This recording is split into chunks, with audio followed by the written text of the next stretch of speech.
अस्सलाम वालेकुम। एक नए व्लॉग में सोहेल रशीद आपसे मुखातिब। इस वक्त जब मैं आपसे बात कर रहा हूं तो एक सबसे बड़ा सवाल जो है उभर के सामने आ रहा है कि क्या आज रात अडियाला में बड़ी मुलाकात होने वाली है। क्या अडियाला जेल में आज इमरान खान के सामने आज की रात ही ड्राफ्ट पेश किए जाएंगे या नहीं, इसकी मुकम्मल डिटेल आपके सामने रखेंगे। ये बात कैसे सामने आई और क्यों ये इम्कान है। और आज जो एकदम से पूरा माहौल बना शाम के वक्त के, आज एक ऐवान से कम तरमीम पास हो जाएगी सेनेट से, और बज़ाहिर ये दिखाया गया कि हमारे पास नंबर गेम भी पूरी है। उसके बाद काबीना का इजलास भी हो रहा था, फिर काबीना इजलास भी मुलतवी हो गया, फिर सेनेट का इजलास, कौमी असम्बली का इजलास, ये सारे कल दिन तक चले गए हैं।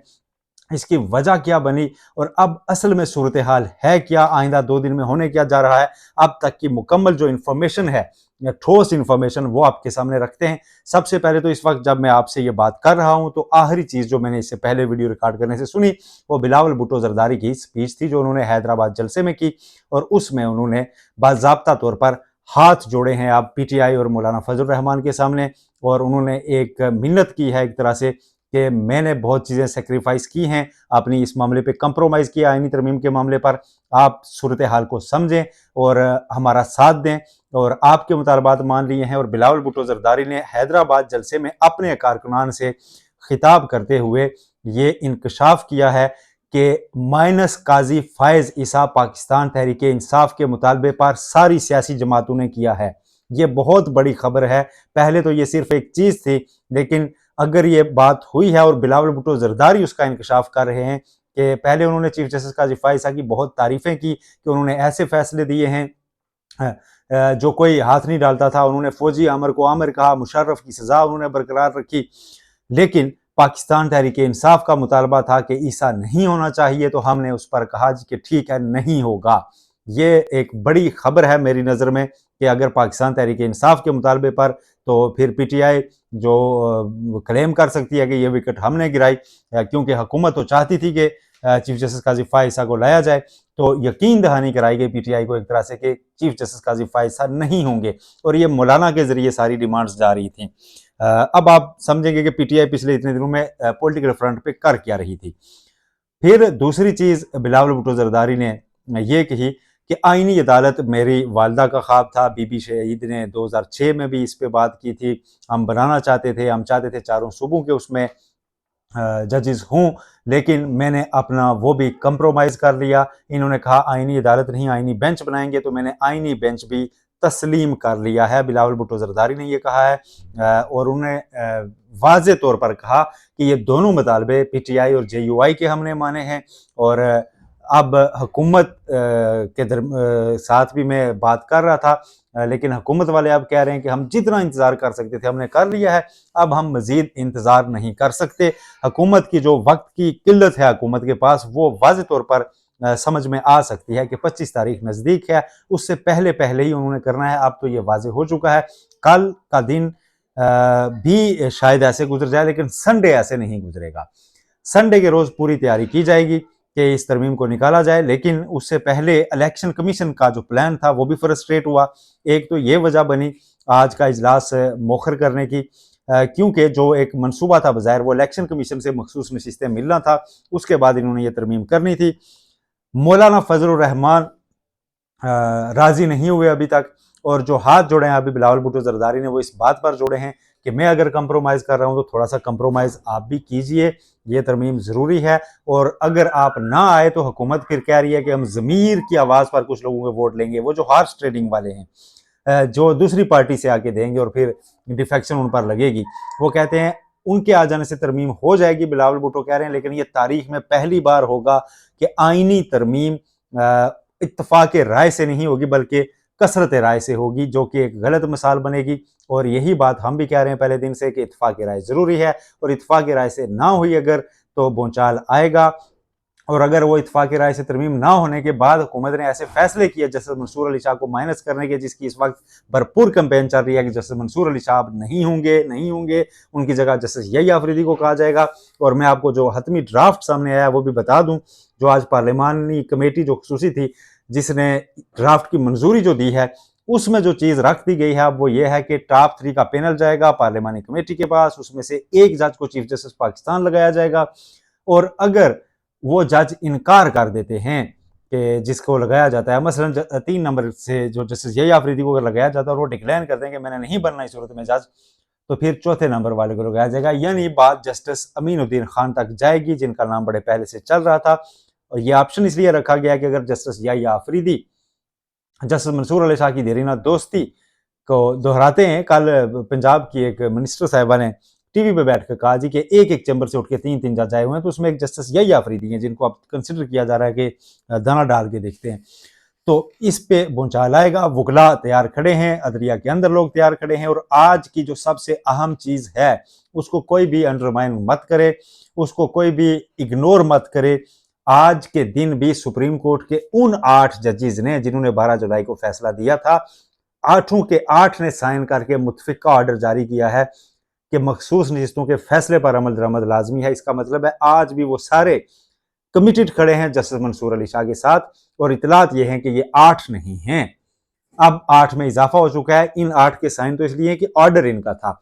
तो अगर जस्टिस मंसूर अली शाह को माइनस किया जाता है तो यह बात बिल्कुल दुरुस्त है कि यह आसान नहीं होगा। जस्टिस मंसूर अली शाह जस्टिस इजाजुल हसन की तरह नहीं है, जस्टिस मुज़ाहिर नकवी नहीं है, वो उनका अदलिया के अंदर एक बहुत बड़ा रोल है, और वजीर कानून आज़म मजीद तारड़ खुद नहीं चाहेंगे कि उनको वो माइनस करें। बेशक 3 का पैनल भी है, उसके बाद भी जस्टिस मंसूर अली शाह का नाम लाजमी दिया जाएगा, और ये मैं आपको अभी कह रहा हूँ, इसको लिख लें, गवर्नमेंट की तरफ से आएगा नाम जस्टिस मंसूर अली शाह का एक दफ़ा लाजमी सामने। क्यों मैं ये कह रहा हूँ? क्योंकि अगर वो आइनी बेंच बना लेते हैं, आइनी डिवीजन जिसको वो कह रहे हैं, तो उसमें वो पूरी बाख्तियार होगी, उसके बाद इन्हें जस्टिस मंसूर अली शाह को हटाने की तो जरूरत ही नहीं है। जस्टिस मंसूर अली शाह बैठ के क्रिमिनल केसेस, सिविल केसेस सुनते रहेंगे, और बाकी इनसे इस्लाहात का काम भी खूब लिया जाएगा, जो अदालती इस्लाहात जो इनकी स्पेशलिटी है, और पता है गवर्नमेंट को कि ये सिस्टम के लिए कितने ज़रूरी है। लेकिन अफसोसनाक तर्ज अमल जो अपनाया गया है उसके लिए ना इनकी गुडविल भी रखी जाएगी, क्योंकि आज़म मजीद तारड़ साहब के ग्रुप ने पाकिस्तान में वकला की सियासत भी करनी है, इलेक्शन भी सर पर हैं। उससे पहले जस्टिस मंसूर अली शाह को माइनस नहीं किया जाएगा। जो लोग ये सोच रहे हैं कि जस्टिस मंसूर अली शाह को बिल्कुल बोर्ड से उठा के बाहर रख दिया जाएगा, ऐसा नहीं होगा। पैनल 3 का आ जाने के बाद भी सुप्रीम कोर्ट का chief justice justice Mansoor Ali Shah को रखते हुए आइनी डिवीजन नया बनाया जाएगा, जिसके ऊपर उनका इख्तियार नहीं होगा। तो यूं गवर्नमेंट का मकसद, दोनों जो मकासद हैं वो हल हो जाएंगे। इस तरफ गवर्नमेंट बढ़ रही है। लेकिन अब आते हैं नंबर गेम क्या है। नंबर गेम यह है कि आज शाम को दिखाया ये गया कि सेनेट में हमारे पास नंबर्स पूरे हैं, लेकिन इतलात ये हैं कि जब इजलास शुरू हो चुका था तो नंबर उतने पूरे नहीं थे। फिर ये फैसला किया गया इसको मौखर किया जाए। और दूसरी इतलात ये हैं कि जो मैंने आपको शुरू में बताया था कि क्या आज रात अडयाला जेल की दरवाजे खुलेंगे, मुलाकात होगी, बिलावल भुट्टो जरदारी ने ये इंकशाफ किया है कि पीटीआई ने ख्वाहिश की। आज जब बिलावल भुट्टो मौलाना के घर गए, वहाँ पीटीआई वाले बैठे हुए थे, तो बिलावल भुट्टो जरदारी के मुताबिक उन्होंने अभी ये बताया है कि पीटीआई ने कहा था कि हमें इमरान खान से मिलना है ड्राफ्ट शेयर करने के लिए। तो बिलावल ने मोहसिन नकवी साहब से बात की, वज़ीर दाखिला से, और ये एहतमाम हो चुका है। और बिलावल के मुताबिक आज रात ये मुलाकात होनी है। आज रात अगर ये मुलाकात हो जाती है या कल सुबह पे भी जाती है तो पीटीआई का वेट किया जाएगा। और इसका वेट करने का मतलब ये है कि मौलाना ने कहा है कि वेट करें। मौलाना ने टाइम दिया है पीटीआई को, और मौलाना ज़ाहिर है गवर्नमेंट से भी राब्ते में है। मौलाना ने पीटीआई को उनके कहने पर कल तक का वक्त दिया है इमरान खान से मुशावरत का। वज़ीर दाखिला उनकी मुलाकात करवा रहे हैं, और इसको फैसिलिटेट किया जा रहा है। तो जब मौलाना उनको ये टाइम दे रहे हैं तो फिर गवर्नमेंट ज़ाहिर है एक दिन का इंतज़ार करना चाहेगी कि हम इत्तफ़ाक़ राय की तरफ आगे बढ़ जाएँ, और इत्तफ़ाक़ राय से हो और कसरत राय से ना हो, ताकि कोई भी किसी किस्म का जो मसला है वो उसमें पैदा ना हो। इत्तफ़ाक़ राय अगर एक दिन के अंदर हो गया तो ज़ाहिर है वो गवर्नमेंट के लिए बड़ा वेल एंड गुड होगा। लेकिन इम्कान ये है कि टॉप 3 के पैनल के ऊपर चूँकि अभी तक पीटीआई मानी नहीं है, वो कहते हैं कि जस्टिस मंसूर अली शाह मस्ट हैं, और वो किसी किस्म का लचक का मुज़ाहरा इस पर नहीं कर रहे। तो इम्कान ये भी है कि पीटीआई जाए और जाकर इमरान खान कहें कि नहीं नहीं जस्टिस मंसूर अली शाह के ऊपर आप किधर कंप्रोमाइज़ कर रहे हैं और किन लोगों के साथ आप फिर रहे हैं, क्योंकि इमरान खान से बड़े अरसे बाद मुलाकात होगी पहली पीटीआई की। वो कह सकते हैं कि आप किन की कमेटीज़ में बैठे हुए हैं, मैंने आपको मना किया था, और एक सख्त मैसेज आ सकता है, और यूँ पीटीआई इस मामले से अमलन अलग हो सकती है, और उसके बाद मौलाना अपना फैसला करने के लिए आज़ाद होंगे। और अगेन ये फिर इत्तफ़ाक़ राय की तरमीम नहीं होगी, फिर पीटीआई वो तहरीक, वो वकला, वो सारा उस मौक़िफ़ के साथ जाएगी, लेकिन उस नैरेटिव को भी कमज़ोर करने के लिए अगेन मैं बता दूं, गवर्नमेंट जस्टिस मंसूर अली शाह को चीफ जस्टिस बना देगी टॉप 3 के पैनल में से, एक बेख्तियार किस्म का चीफ जस्टिस, और ये बहरान मंडे तक करार दिया जाएगा कि हल हो गया है। और जो असल मकसद होगा पैनल से लोग चुनने का, फिर अगली बार जस्टिस मुनीब अख्तर को बनाया जाना है या नहीं, उस पर देखा जाएगा। इस बार गवर्नमेंट एक वाइज मूव यही लेगी कि जी चूंकि हमने असल तो उनकी पावर्स छीन ली हैं आईनी मामलात की, और वो बेंच अब हम खुद बनाएंगे कि कौन है कौन नहीं, तो बस सुप्रीम कोर्ट का चीफ उनको बनने थे ताकि पीटीआई भी सियासत ना कर सके और हम कहें जी हमने तो बस एक बेज़रर सी तरमीम की है। लेकिन बिलावल भुट्टो की स्पीच के मुताबिक पीटीआई अभी तक 2 विक्ट्रीज तो सिक्योर कर चुकी है। आईनी अदालत को माइनस करवा के, चीफ जस्टिस काजी फायसा को माइनस करवा के। अब कल सुबह ये इजलास होना है काबीना का, फिर सेनेट का, फिर कौमी असम्बली का। इस दौरान इतला आ जाएगी कि पीटीआई काउंट अब किस करवट जा रहा है। लेकिन एक खबर आपको और दें कि इलेक्शन कमीशन अभी भी सुप्रीम कोर्ट के 8 जजेस की वजाहत आने के बाद सोचो विचार में गुम है कि हम कौमी असम्बली में दें, क्योंकि सेनेट का नंबर पूरा भी हो गया तो कौमी असम्बली का नंबर अभी हुकूमत के पास पूरा नहीं है। ये एक अलग ट्विस्ट है।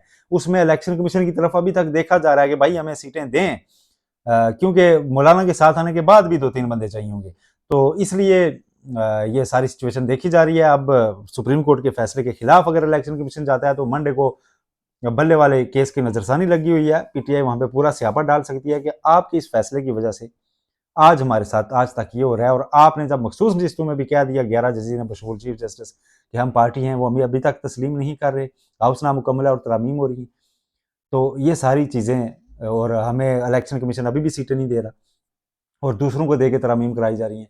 तो ये एक नया ट्विस्ट बन सकेगा, इसका इम्कान वाज़ेह तौर पर मौजूद है। ये सारा सिनेरियो जिस वक्त तक डेवलप हो चुका है, ये आपसे चीज़ें अभी तक शेयर करनी थी। अपना बहुत ख्याल रखिएगा। कल के दिन मज़ीद अपडेट्स, तब तक के लिए अल्लाह हाफिज़।